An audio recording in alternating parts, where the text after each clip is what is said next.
जिस मुहूर्त में राम जी प्रकट भय, उसी मुहूर्त में श्री रामचरित मानस जी भी प्रकट भय।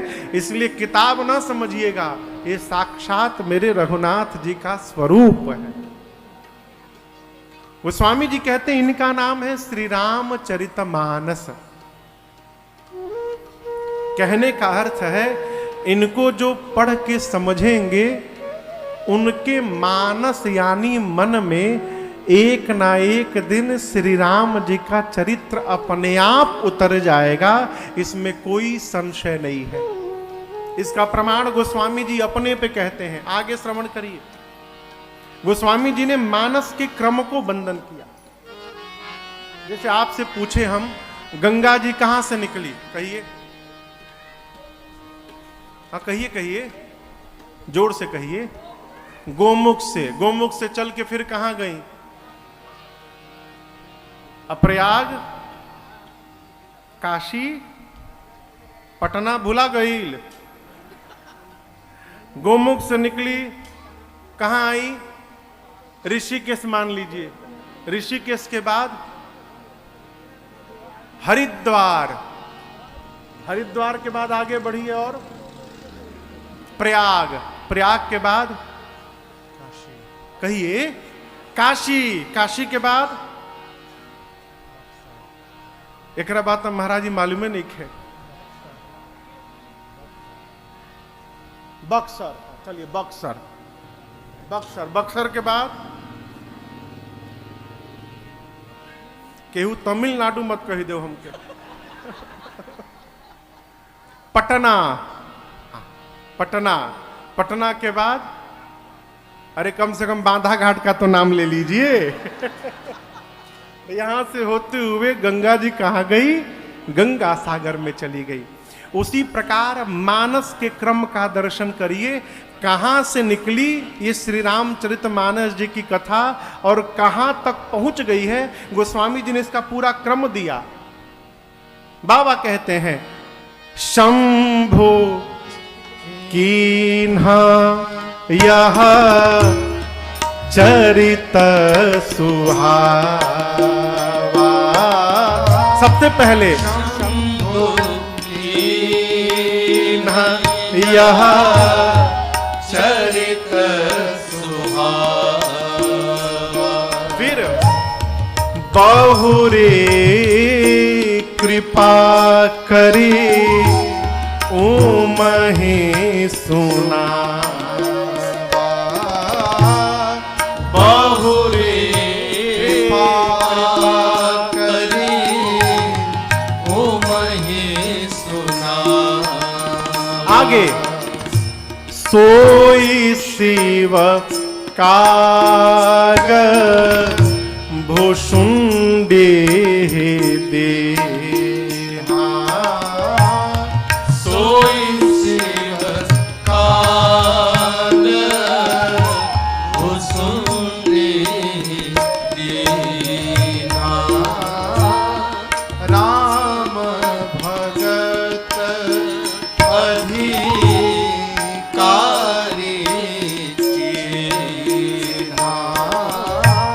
राम भगत अधिकारी। फिर तेहि सन जाग बलिक पुनि पावा। तेहि सन जाग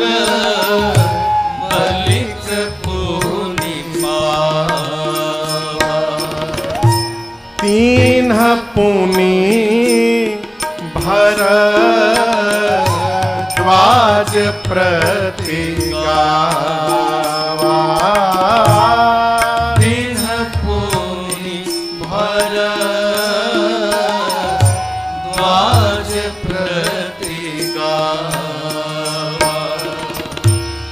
तेसरो ताम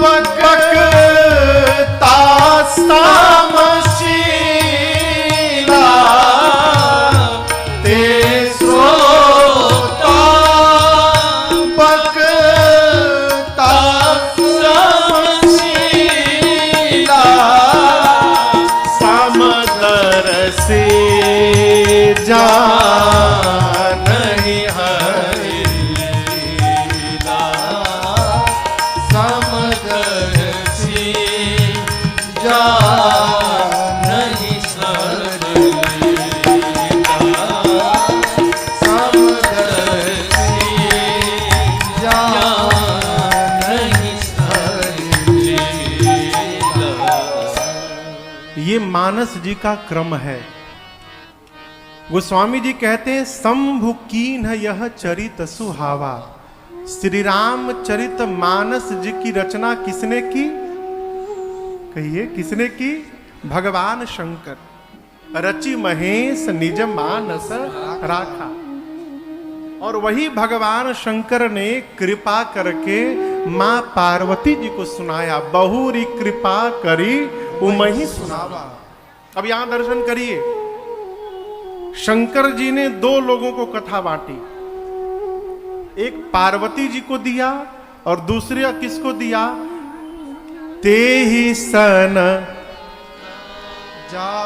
ना ते ही पुण्य क्या है?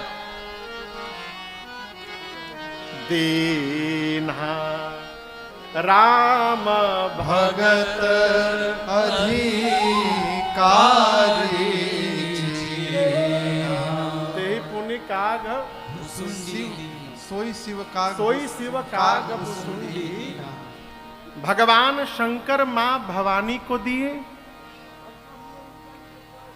अब यहां दर्शन करिए, वही भगवान शंकर कागभूषुंडी जी को दिए, लेकिन दोनों श्रोताओं को देने में अंतर है।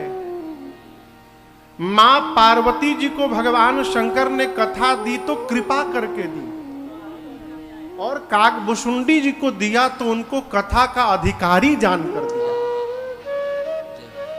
क्यों? मां पार्वती पहले बोल चुकी हैं कि प्रभु मैं कथा प्राप्त करने की अधिकारी नहीं हूं। यद्यपि जो सीता नहीं अधिकारी, लेकिन मैं दासी मन क्रम वचन तुम्हारी। प्रभु मैं अधिकारी तो नहीं हूं, लेकिन यदि आप कृपा कर दे नाथ, आप मुझे अनुष्ठानिक रूप से कथा नहीं सुना सकते हैं, परंतु जैसे पति पत्नी बैठकर घर में वार्ता करते हैं ऐसे कृपा करके सुनाइए। तब कृपा करके बाबा ने मां भवानी को सुनाया। लेकिन कागभूषुंडी जी की पात्रता का जब पता चला, गुरुदेव भगवान ने क्षमा याचना की। नमामि शमीशान निर्वाण रूपम, उज्जैन महाकालेश्वर में। तब भगवान शंकर ने यहां अधिकारी जानकर कहा, आगे आपको प्राप्त होगा मेरी कृपा से। अब दर्शन करिए, ये तौलिया है, ये तौलिया है। यदि इस तौलिया को विनय को देना है तो या तो हम एक सीधे दे दे, सीधा दे दे, अथवा अशोक भैया को बुलाए, आकर कहें भैया आप विनय को ये तौलिया दे दीजिए। तो तौलिया दिया किसने? मैंने। मिला किसको? विनय को। अब दो तरीका है, या तो मैं सीधा दे दूं अथवा किसी के द्वारा दिलवाऊं। ले जाने वाला ले जाकर तौलिया देगा, लेकिन ये नहीं कहा जाएगा कि उसने दिया। क्या कहा जाएगा? जिसने भेजा है उसने दिया। तो मां पार्वती को भगवान शंकर ने स्वयं कथा दी, और कागभूषुंडी जी को लोमस ऋषि के द्वारा भगवान शंकर ने कथा प्रदान की, लेकिन कागभूषुंडी जी को भी भगवान शंकर ने ही दिया। इसीलिए कहा सोई शिव कागभूषुंडी दीन्हा। अब दर्शन करिए, शंकर जी से पार्वती जी को गया, शंकर जी से कागभूषुंडी जी को गया। अब तेही पुनि भरत तेही सन जाग बलिक पुनि पावा। अब यहां कई महापुरुष कहते हैं कि याज्ञवल्क जी को भी शंकर जी ने ही दिया, कई लोग कहते हैं याज्ञवल्क जी को कागभूषुंडी जी ने दिया। दोनों को मान सकते हैं। क्यों? याज्ञवल्क ऋषि बार बार शंकर जी और भूषुंडी जी दोनों की साक्षी लेते हैं। याज्ञवल्क ऋषि ने इस कथा को भरद्वाज ऋषि को सुनाया, भरद्वाज जी अपने शिष्य को सुनाए, वो अपने शिष्य को सुनाए। इसी प्रकार गुरु शिष्य परंपरा से चलते चलते ये कथा आज राजन बैठ के आप लोगों को सुना रहा है। कथा श्याम गार्डन तक आ गई। ये परंपरा वहां से प्रारंभ हुई। गोस्वामी जी कहते हैं जितने श्रोताओं वक्ताओं के मैंने नाम लिए हैं वो सारे वक्ता श्रोता ते श्रोता बक्ता समशीला समदर्शी जानहि। हर लीला। शंकर जी, पार्वती जी, शंकर जी, काकभुषुंडी जी, शंकर जी, याज्ञवल्क जी, भरद्वाज जी, उनके परिकर ये जितने श्रोता वक्ता हैं सब शीलवान हैं, सर्वज्ञ हैं, भगवान की लीलाओं को ठीक से जानते हैं। लेकिन मैं, अब गोस्वामी जी अपनी बात करते हैं, मैं पुनि निज गुर सन सुनी, कथा सुसूकर खेत।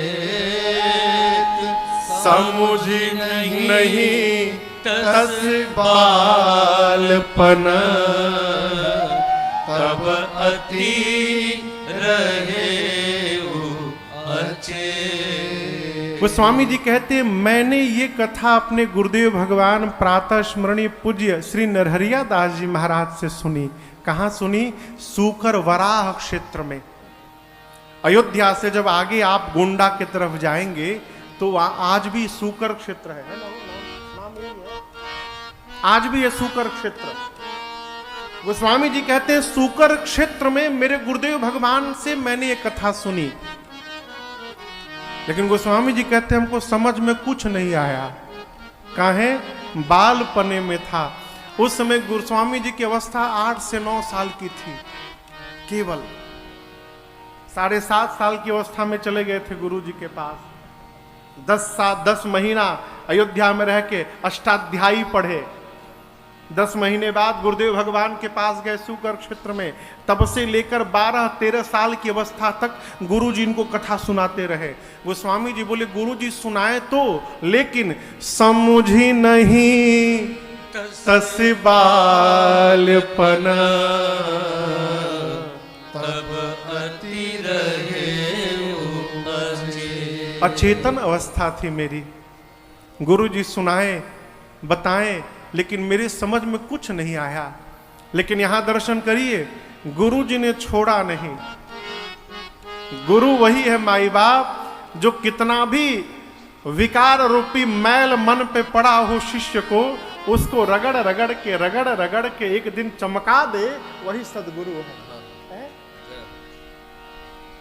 गोस्वामी जी कहते हैं, मेरे समझ में कुछ नहीं आया। लेकिन गुरु जी, अरे तदपि कहे गुर बारहि बारा, तदपि कहे गुर बारहि बारा। तब समुझी परे कछु मति अनुसारा, समुझी परे कछु मति अनुसारा।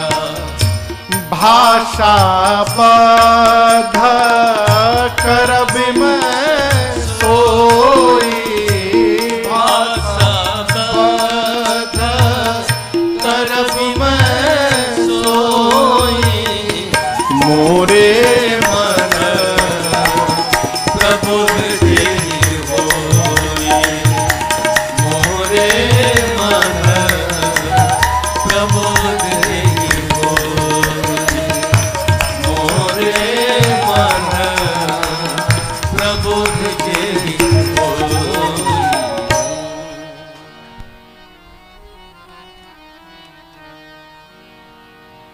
जीवन में जितना सत्य को स्वीकार करके रहिएगा, जीवन में उतनी निर्मलता बनी रहेगी। क्षमा करिएगा, आजकल लोग किसी का भी कुछ भी बोल देते हैं, उनका नमो नहीं लेते हैं। आप तो झेल ही रहे हैं।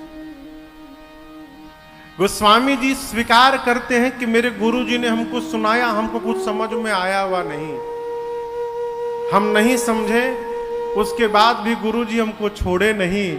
तदपि कही गुर, कितनी बार?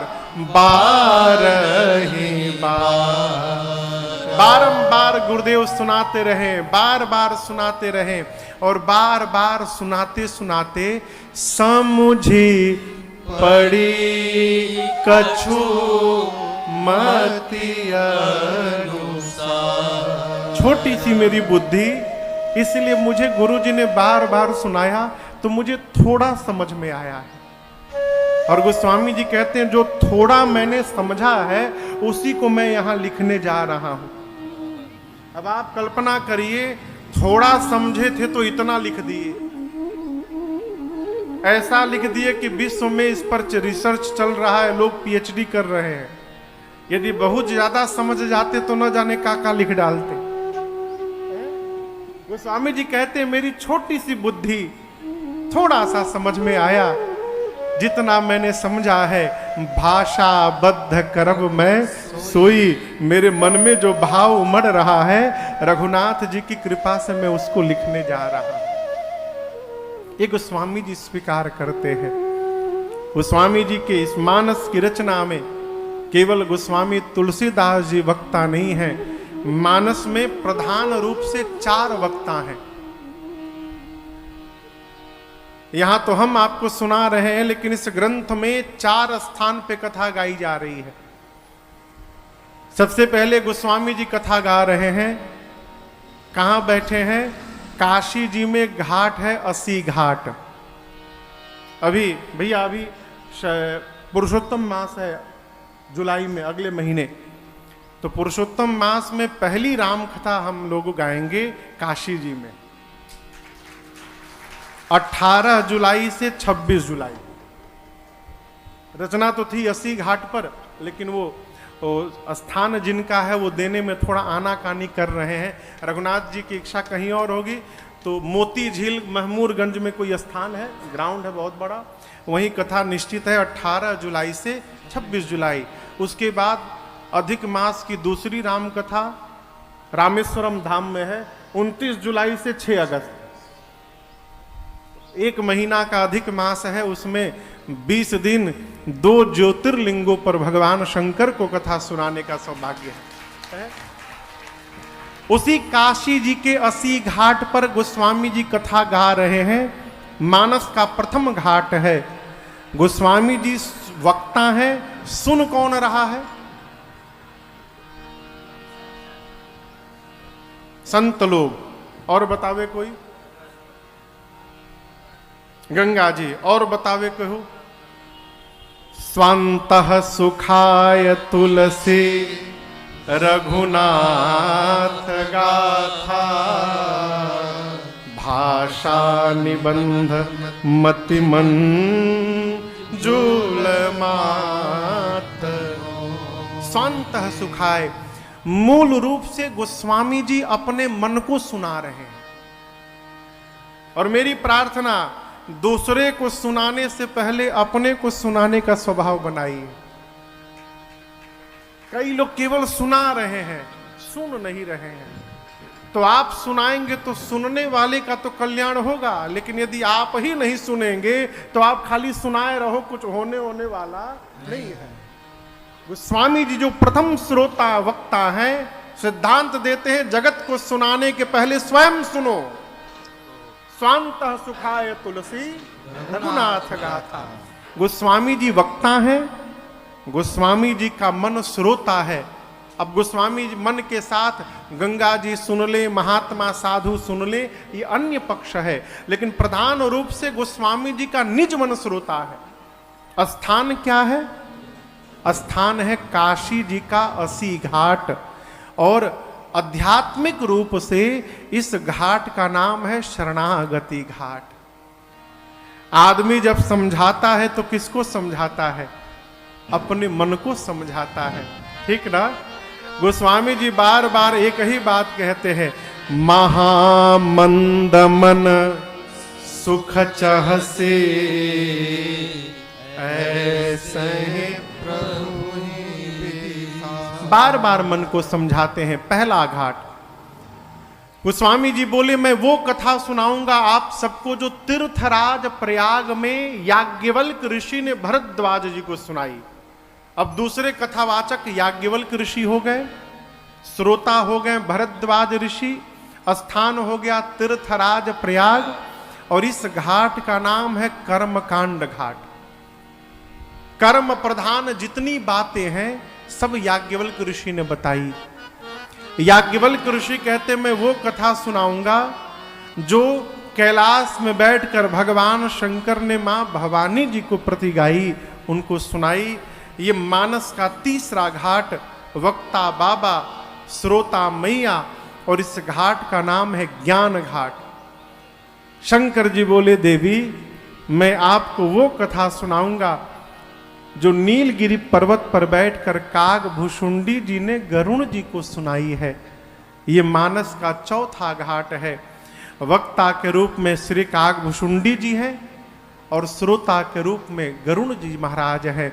इस घाट का नाम है भक्ति घाट। और पांचवा घाट कहें तो ये श्याम गार्डन का भवन है, सभागार है, जहां वक्त भी पूछिएगा कि कालपोल की टिकिया खाने से क्या होगा, लोग यही कहेंगे महाराज बुखार उतर जाता है और शरीर का दर्द समाप्त हो जाता है, यही ना। लेकिन मानस की ऐसी टिकिया है माई बाप, जिसने जिसने खाया सबने अलग अलग बताया। कथा की टिकिया ऐसा है कि जितने कथावाचक उनका उतना महत्व, अलग अलग वर्णन। क्यों?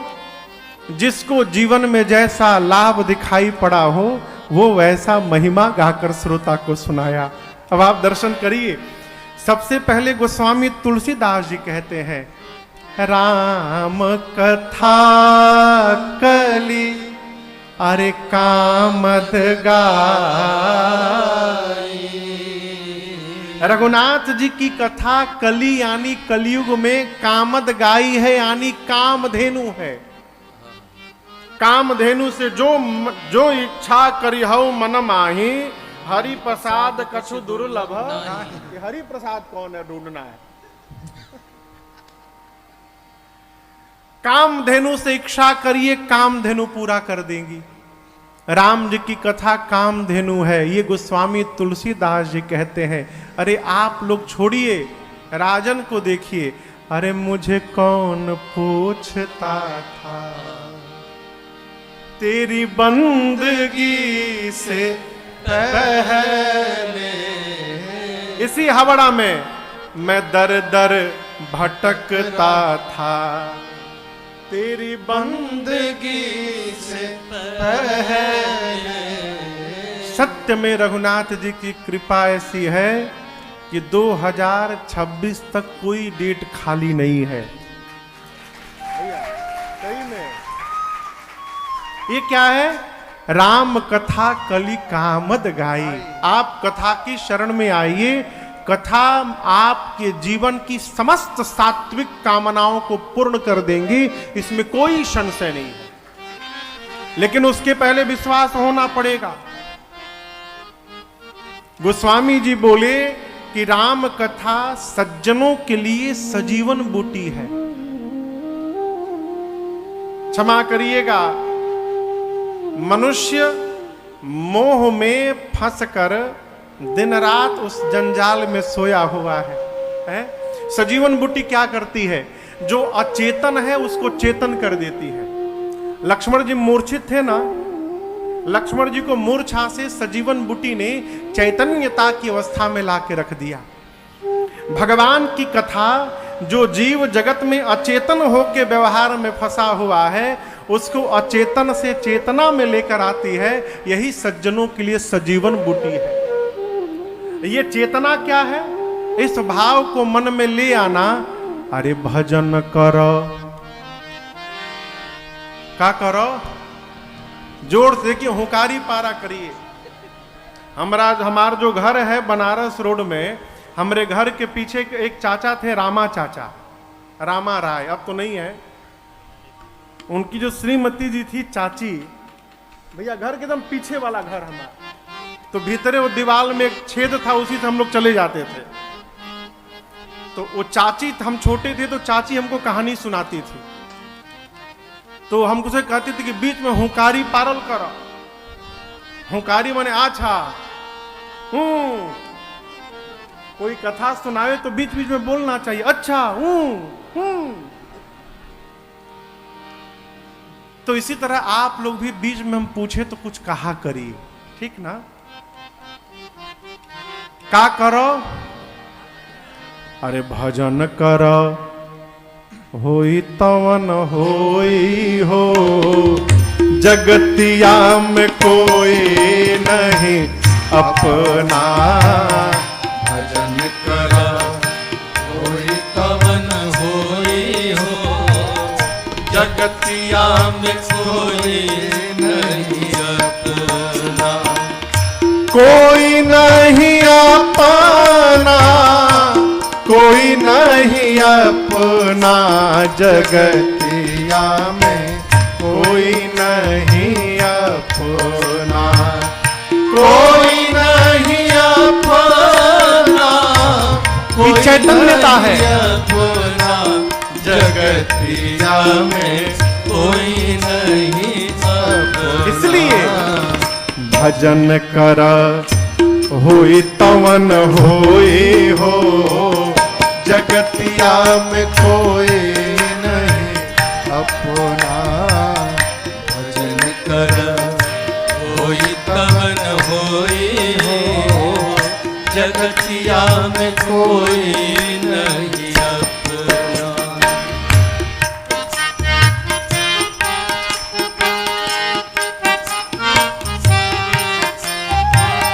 भोले बाबा मैया जी से अनुभव कहें अपना। भोले बाबा मैया जी से अनुभव कहे अपना। देवी सतहरि भजन जगत सब सपना। सतहरि भजन भगवान का भजन केवल सत्य है, सब सपना। इसलिए राम भज राम भज करते रसोई हो, जगतिया में कोई नहीं अपना। राम भज करके रसोई हो, जगतिया में कोई नहीं अपना। कोई नहीं अपना, कोई नहीं अपना, जगतिया में कोई नहीं अपना। कोई नहीं अपना।